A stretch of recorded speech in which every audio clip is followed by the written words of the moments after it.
ಎಲ್ಲರಿಗೂ ನಮಸ್ತೆ ಸ್ನೇಹಿತರೆ. ಶಾಸ್ತ್ರದಲ್ಲಿ ಮನೆಯಲ್ಲಿ ಕಣ್ಣೀರು ಹಾಕುವುದು ಅಶುಭ ಎಂದು ಪರಿಗಣಿಸಲಾಗಿದೆ. ಹೀಗಾಗಿ ಹೆಣ್ಣು ಮಕ್ಕಳ ಕಣ್ಣೀರು ಕೇವಲ ಅವರನ್ನು ಮಾತ್ರವಲ್ಲ, ಬೇರೆಯವರನ್ನು ಕೂಡ ಪ್ರಭಾವಿಸುತ್ತದೆ. ಶಾಸ್ತ್ರದಲ್ಲಿ ಮನೆಯಲ್ಲಿ ಕಣ್ಣೀರು ಹಾಕಿದರೆ ಅದರಿಂದ ಧನ ಸಮೃದ್ಧಿ ಕಡಿಮೆಯಾಗುತ್ತದೆ ಎನ್ನುವ ನಂಬಿಕೆ ಕೂಡ ಇದೆ. ಹಾಗಾದರೆ ಯಾವ ಸಮಯದಲ್ಲಿ ಕಣ್ಣೀರು ಹಾಕಿದರೆ ಏನು ಅರ್ಥ ನೋಡೋಣ ಬನ್ನಿ. ಅದಕ್ಕೂ ಮೊದಲು ನನ್ನ ವಿಡಿಯೋವನ್ನು ಮೊದಲನೇ ಬಾರಿ ನೋಡ್ತಾ ಇದ್ದರೆ ದಯವಿಟ್ಟು ನನ್ನ ಚಾನಲನ್ನು ಸಬ್ಸ್ಕ್ರೈಬ್ ಮಾಡಿ.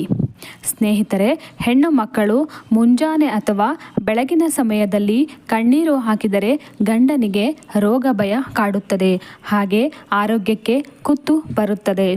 ಮಧ್ಯಾಹ್ನ ವೇಳೆ ಕಣ್ಣೀರು ಹಾಕಿದರೆ ಮನೆಯಲ್ಲಿ ಜಗಳಗಳು ಹೆಚ್ಚಾಗಿ ಅವಮಾನವನ್ನು ಎದುರಿಸಬೇಕಾಗುತ್ತದೆ, ಅಪವಾದಗಳು ಕಾಡುತ್ತವೆ.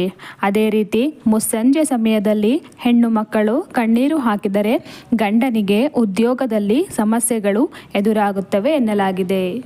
ಅಷ್ಟೇ ಅಲ್ಲದೆ ಹಣಕಾಸಿನ ಸಮಸ್ಯೆ ಉಂಟಾಗಿ ಸಂಸಾರ ಒಡೆದು ಹೋಗುತ್ತದೆ ಎನ್ನುವ ನಂಬಿಕೆ ಇದೆ. ರಾತ್ರಿ ಸಮಯದಲ್ಲಿ ಕಣ್ಣೀರು ಹಾಕಿದರೆ ದಾಂಪತ್ಯದಲ್ಲಿ ವಿರಸ ಉಂಟಾಗಿ ಮಕ್ಕಳು ದಾರಿ ತಪ್ಪುವ ಸಾಧ್ಯತೆ ಹೆಚ್ಚಾಗುತ್ತದೆ. ಗ್ರಹಗಳ ದುಷ್ಟಸ್ಥಿತಿಯು ಮನೆ ಸದಸ್ಯರಲ್ಲಿ ಕಣ್ಣೀರು ತರಿಸಬಹುದು. ಆದ್ದರಿಂದ ಮನೆಗೆ ಶುಭವನ್ನು ತರುವ ದೀಪಾರಾಧನೆ, ಪೂಜೆ, ಆರಾಧನೆ, ಹೋಮಗಳನ್ನು ಮಾಡುವುದರ ಮೂಲಕ ಮನಸ್ಸನ್ನು ಶಾಂತವಾಗಿ ಇಟ್ಟುಕೊಳ್ಳಬೇಕು. ಫ್ರೆಂಡ್ಸ್, ಈ ಒಂದು ಮಾಹಿತಿ ನಿಮಗೆ ಇಷ್ಟ ಆಗಿದ್ದರೆ ನನ್ನ ವಿಡಿಯೋಗೆ ಒಂದು ಲೈಕನ್ನು ಕೊಡಿ. ಮುಂದಿನ ವಿಡಿಯೋದಲ್ಲಿ ಮತ್ತೆ ಸಿಗೋಣ. ಧನ್ಯವಾದಗಳು.